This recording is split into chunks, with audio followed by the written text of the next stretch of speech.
देश का सबसे बड़ा सरकारी bank state bank of India खुलेआम सुप्रीम कोर्ट के आदेश की अवमानना कर रहा है, जबकि मोदी सरकार ने जब भी उसको आदेश दिया 24 से 48 घंटों में मोदी सरकार की मांगों को स्टेट बैंक ऑफ इंडिया ने मांगा है।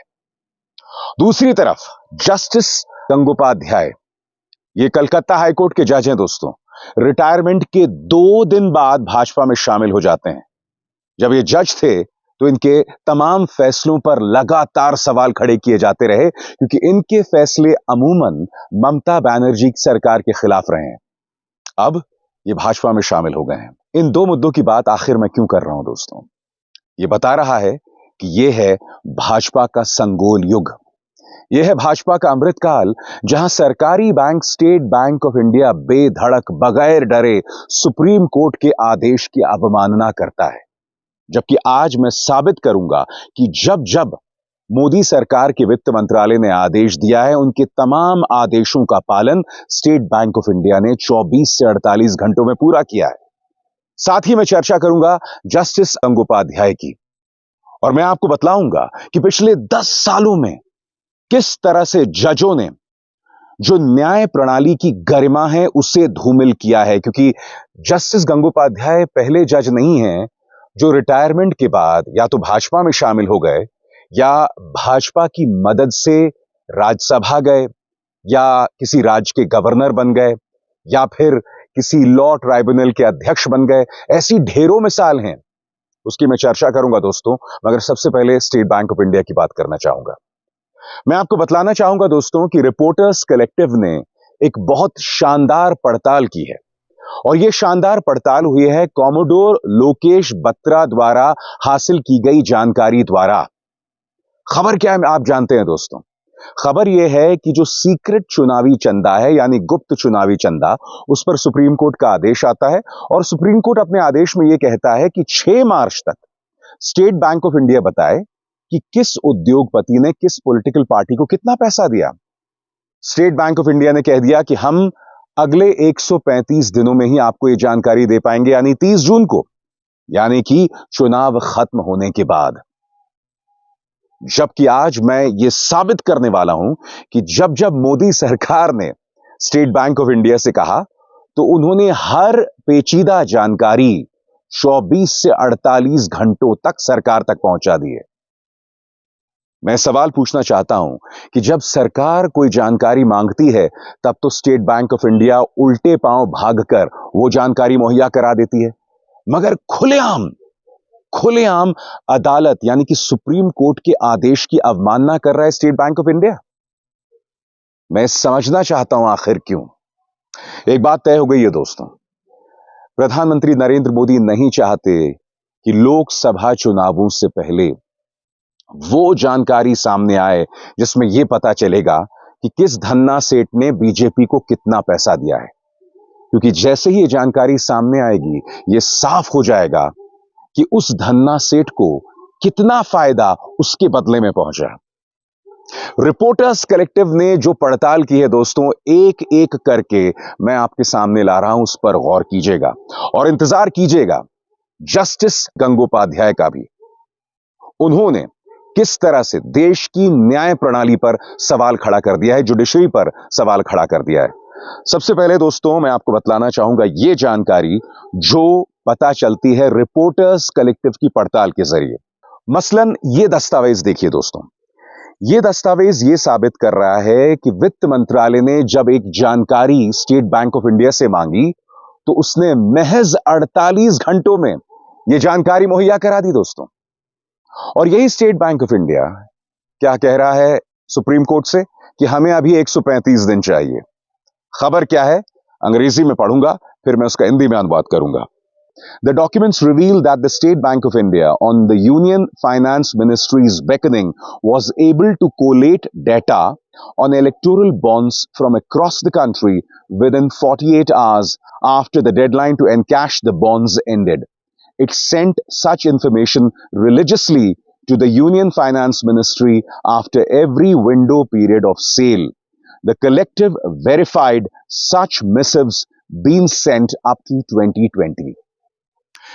ये जो मैंने आपको दस्तावेज दिखाया ना दोस्तों, रिपोर्टर्स कलेक्टिव ने अपनी पड़ताल में पाया कि साल 2020 तक स्टेट बैंक ऑफ इंडिया वित्त मंत्रालय को जानकारी भेजता रहा कि कितने इलेक्टोरल बॉन्ड्स, कितने चुनावी चंदों को एनकैश किया गया, और ना सिर्फ एनकैश किया गया दोस्तों, बल्कि वक्त गुजर जाने के बाद कितने बॉन्ड्स को एनकैश किया गया। अब यह वक्त गुजर जाना क्या होता है दोस्तों? जैसे ही आपको इलेक्टोरल बॉन्ड खरीदते हैं ना, उसे एनकैश करने की, यानी कि उसके बदले पैसा लेने की जो अवधि होती है वो होती है 15 दिन की। उसके बाद आप उसे एनकैश नहीं करा सकते। हालांकि वित्त मंत्रालय ने इसे भी बदल दिया था। तो ये वो दस्तावेज है, यानी सिर्फ 48 घंटे में जो जानकारी मांगी गई थी, स्टेट बैंक ऑफ इंडिया ने वित्त मंत्रालय को मुहैया करा दी। तो मैं सवाल पूछना चाहता हूं कि जब आप सरकार को 48 घंटे में जानकारी दे रहे हैं, तो सुप्रीम कोर्ट को क्यों नहीं दे सकते? इसके अलावा दोस्तों, हर जो इलेक्टोरल बॉन्ड होता है, हर जो चुनावी चंदा होता है ना, उसके साथ जुड़ा होता है एक ऑडिट ट्रेल और एक सीरियल नंबर, जिससे कौन सा चुनावी चंदा कहां जा रहा है उसके बारे में जानकारी हासिल हो सकती है। रिपोर्टर्स कलेक्टिव की खबर क्या कहती है? ऑडिट ट्रेल और सीरियल नंबर होता है हर चुनावी बॉन्ड का। The State Bank of India manages an audit trail of the bonds being sold and redeemed by the political parties show documents. The trail is maintained using a serial number on each bond. The bank had insisted upon a serial number when the union government launched the electoral bond scheme in 2018. कहने का अर्थ क्या है दोस्तों? हर चुनावी bond के साथ एक serial number होता है, जिसके जरिए उस बॉन्ड को ट्रेस करना, उसका पता लगाना बहुत आसान हो जाता है।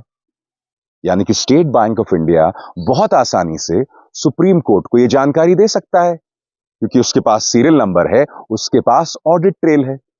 तो फिर वो क्यों बच रहा है? यही नहीं दोस्तों, आगे देखिए, हर चुनावी बॉन्ड से जुड़ा होता है केवाईसी नंबर। केवाईसी नंबर क्या होता है दोस्तों? केवाईसी यानी नो योर कस्टमर, यानी अपने खरीदार को जाने, और हर खरीदार से जुड़ा होता है एक नंबर। हर व्यक्ति जो इलेक्टोरल बॉन्ड के जरिए पैसा देता है एक पॉलिटिकल पार्टी को, उससे भी जुड़ा होता है एक नंबर। यानी कि इलेक्टोरल बॉन्ड से जुड़ा होता है एक ऑडिट ट्रेल, इलेक्टोरल बॉन्ड से जुड़ा होता है एक सीरियल नंबर, और हर जो व्यक्ति इलेक्टोरल बॉन्ड्स के जरिए पैसा देता है, उससे जुड़ा होता है केवाईसी नंबर। कितनी आसानी से स्टेट बैंक ऑफ इंडिया चाहे तो यह जानकारी सुप्रीम कोर्ट को दे सकता है।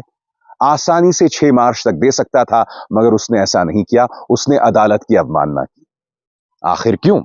यही नहीं दोस्तों, जैसे ही एक इलेक्टोरल बॉन्ड की बिक्री होती है, यानी कि जैसे ही कोई धन्ना सेठ, कोई उद्योगपति किसी इलेक्टोरल बॉन्ड को खरीदता है और एक पॉलिटिकल पार्टी को पैसा देता है, तो यह जानकारी बंद लिफाफे में स्टेट बैंक ऑफ इंडिया के मुंबई ब्रांच में जाती है।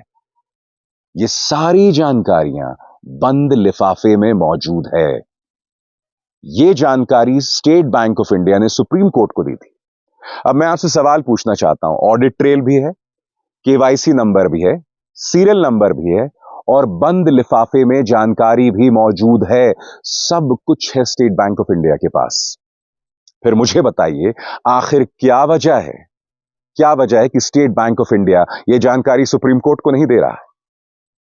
मैंने क्या कहा कुछ देर पहले दोस्तों आपको? मोदी सरकार नहीं चाहती कि चुनावों से पहले किसी भी कीमत पर यह जानकारी जनता तक पहुंचे कि किस धन्ना सेठ ने भाजपा को कितने पैसे दिए, क्योंकि जैसे ही जानकारी साझा होगी, हम सबको यह पता चल जाएगा कि एक उद्योगपति को मोदी सरकार ने कितना फायदा पहुंचाया पैसे के बदले।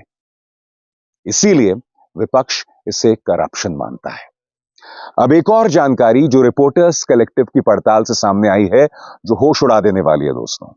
यह दस्तावेज देखिए दोस्तों, यह दस्तावेज इस बात का सबूत है कि एक राजनीतिक दल के 1-1 करोड़ के 10 चुनावी बॉन्ड 15 दिन खत्म होने के बाद भी इस्तेमाल किए गए।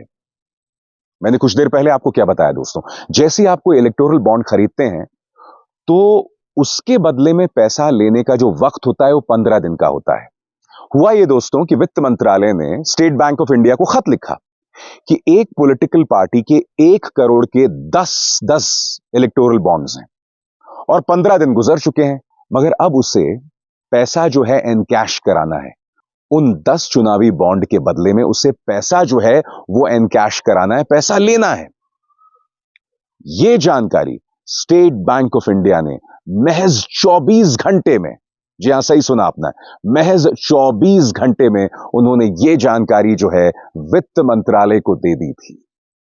तो मैंने आपके सामने साबित किया दोस्तों, जब जब मोदी सरकार ने स्टेट बैंक ऑफ इंडिया से जो भी मांग की है, वो मांगे उन्होंने 24 घंटों और 48 घंटों में पूरी की है।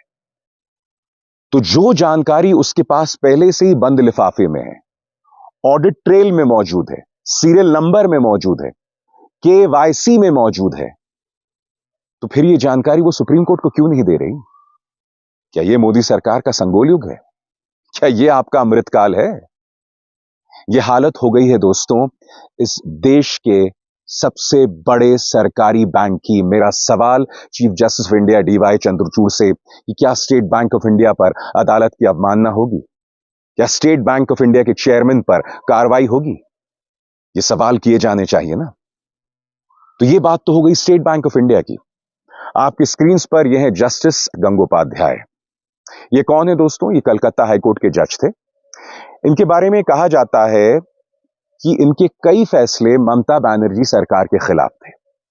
यही नहीं, जब ये जज हुआ करते थे तो ये इंटरव्यूज भी देते थे और रिटायरमेंट के 2 दिन बाद ये भाजपा में शामिल हो गए।